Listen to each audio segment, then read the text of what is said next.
Ah, l'argent. Que ne ferait-on pas pour une poignée de dollars de plus? Jusqu'où l'avidité peut-elle pourrir le fruit de la vertu?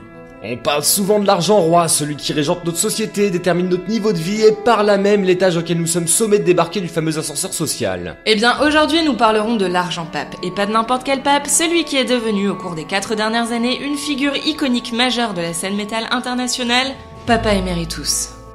Salut à tous et bienvenue dans cette série spéciale consacrée à Ghost.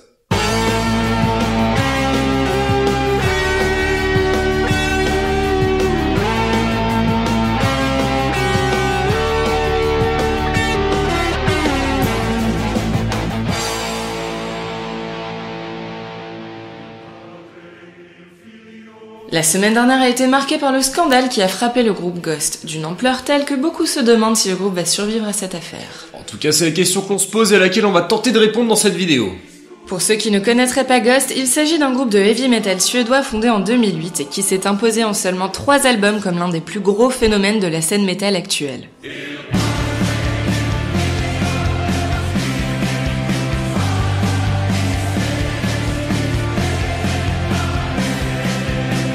La recette de Ghost est simple, des mélodies ultra accrocheuses, des refrains qui tabassent et une voix cristalline qui amplifie l'ambiance mystique de leur musique. Au-delà du seul aspect musical, Ghost joue sur une imagerie occulte forte directement empruntée à la scène black metal, mais aussi sur un particularisme qui accentue l'hystérie autour du groupe.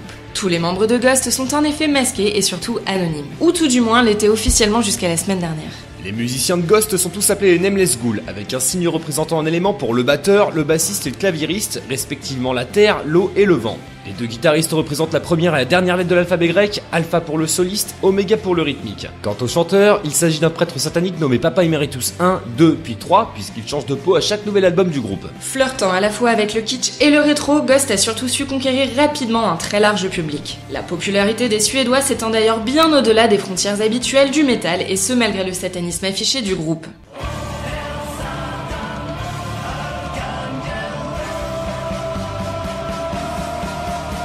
À vrai dire, la formation est extrêmement ambiguë sur son satanisme qui frôle la caricature.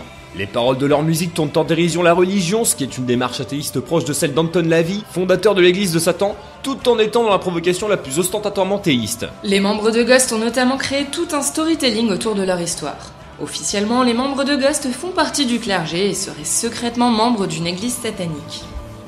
Et histoire d'enfoncer le clou comme Ponce Pilate, outre un marketing agressif et une communication experte, Ghost est une véritable attraction sur scène, que ce soit évidemment pour leur musique, l'atmosphère messe noire de leur show et l'humour acide de Papa Emeritus. Mais alors du coup, pourquoi fait-on une vidéo sur Ghost si c'est si génial? Eh bien parce que c'est complètement parti en couille. Tout commence en juillet 2016. Le leader du groupe, Papa Emeritus, décide de se séparer de l'intégralité de ses musiciens. Alors forcément, étant donné que les membres de Ghost sont anonymes, ça ne s'est pas vu immédiatement. Les fans les plus assidus ont toutefois remarqué que la Nameless Ghoul bassiste était désormais une femme, tandis que le guitariste Omega avait connu une spectaculaire cure d'amaigrissement. Il faut savoir qu'en dépit du fait qu'ils portent des masques, les membres de Ghost ont tous un jeu de scène caractéristique. Omega était de loin la Nameless Ghoul la plus populaire auprès des fans, pour son jeu de scène expansif, mais aussi parce qu'il était le porte-parole du groupe en interview. Même s'il y a eu plusieurs changements de membres dans Ghost, le musicien derrière le masque d'Omega était un membre originel. Fatalement, cette défection surprenante a suscité maintes interrogations, notamment concernant Papa Emeritus qui se montrerait de plus en plus tyrannique. En février dernier, nouveau rebondissement. Omega révèle son identité dans une interview vidéo. Omega est en réalité Martin Persner, guitariste du groupe Magna Carta Cartel. Bon, là déjà ça commence à bien sentir le muscle puisque Persner se montre très évasif et plutôt rancunier quant aux conditions de son départ. Some of you people know me as Omega or Quintessence or a Nameless Ghoul or a fucking asshole for that matter. Can't you see that you're lost without me? Surtout, Persner est le premier membre de Ghost à révéler son identité. Et pire encore, cette révélation compromet sérieusement l'anonymat de Papa Emeritus. Parmi les anciens membres du groupe Magna Carta Cartel, groupe dans lequel s'est fondé l'ossature de Ghost, on retrouve un certain Tobias Forge, que toutes les rumeurs désignent comme étant l'homme sous la coiffe Papa l'Émérite. On en arrive donc aux événements de la semaine dernière. Mardi 4 avril dernier, on a donc appris officiellement que tous les membres de Ghost ont été virés par Papa Emeritus en juillet dernier. Et comment l'a-t-on su? Eh bien tout simplement parce que l'ensemble des musiciens, à l'exception de Martin Persner, ont décidé de traduire en justice Papa Emeritus. Non pas parce qu'ils ont été virés, ça c'est la conséquence, la cause est bien plus sordide. Papa Emeritus aurait en fait largement sous-évalué les bénéfices des ventes d'albums, des tournées et du merchandising pour se tailler la part du lion. La plainte déposée a pour objectif d'obliger le chanteur à révéler les sources de revenus de Ghost et le montant exact du magot. Alors que les gains devaient être équitablement répartis entre les différents membres de Ghost, les musiciens n'auraient en réalité perçu qu'une avance minime. Le chanteur, propriétaire de l'entité Ghost à la fois en tant que marque et en tant qu'entreprise, aurait notamment tenté de redéfinir le statut des Nameless Ghouls afin qu'ils renoncent aux royalties, ce qu'ils ont évidemment refusé. On se retrouve donc dans une configuration très similaire à celle des Guns N' Roses après le départ d'Izzy Stradlin en 91, avec un Axl Rose qui se comportait comme un PDG du CAC 40 qui a conduit à l'éclatement du groupe. Du coup c'est le gros bad buzz. Les fans se sentent trahis par leur souverain pontife, désormais surnommé Papa Desideritus, Papa Detritus et autres mots doux. Et puis le dépôt de plainte a été rendu public, ce qui n'est pas sans conséquence. Vous imaginez bien que devant la justice suédoise, ce sont pas des ghouls sans nom qui attaquent un pape émérite. Non, bien sûr que non. Les plaintes sont nominatives. À la boulette. Nous avons donc Simon Söderberg, Mauro Rubino, Henrik Palm et Martin Nierstedt, les musiciens de Ghost qui attaquent en justice Papa Emeritus qui sans surprise s'appelle dans la vie civile Tobias Forge. Autant dire que pour l'anonymat, c'est bien foiré. Et la question qui se pose maintenant, c'est quel est l'avenir de Ghost? Est-ce que le groupe va se relever de cet épisode? Si on s'amuse à faire le body count de l'affaire en termes d'image, l'impact négatif est double. La mystique autour de Ghost et ce qui rendait par là même le groupe assez impressionnant, notamment en live, tenait énormément au fait que nous ne connaissions pas les membres du groupe. Donc déjà à ce niveau, le bad beat est maximal. Des groupes qui jouent sur leur image, se déguisent, se maquillent et ou cultivent leur anonymat, il y en a eu avant Ghost. Et en règle générale, quand un balai masque s'opère, un truc se perd.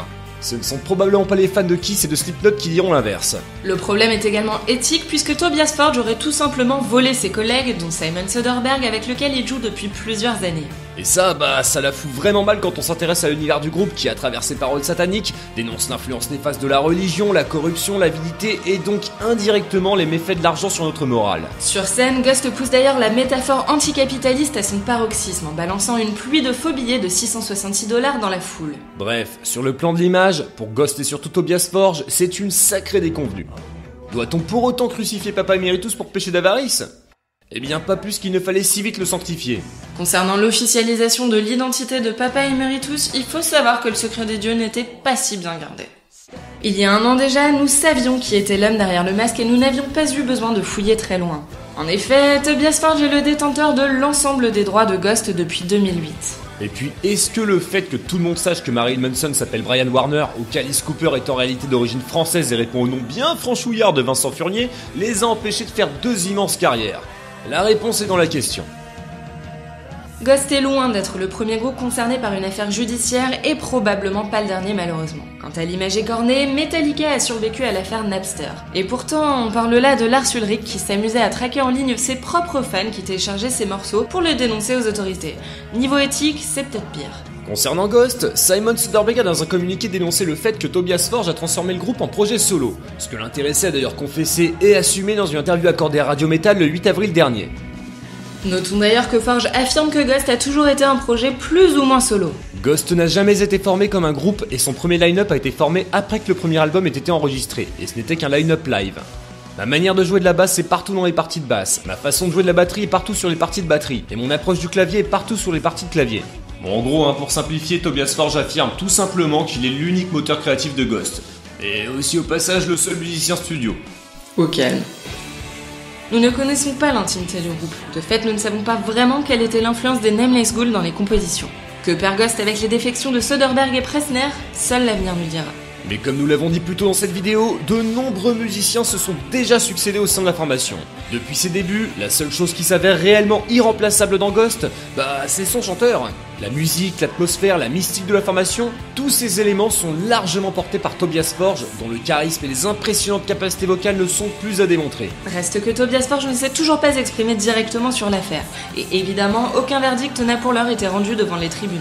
Et au-delà de tout ça, au final, qu'importe le verdict du procès, ce qui intéressera toujours en premier lieu les fans, c'est la musique. On ne parle pas ici de détournement de fonds publics, mais de bisbilles internes au groupe qui, au final, ne concernent que les intéressés.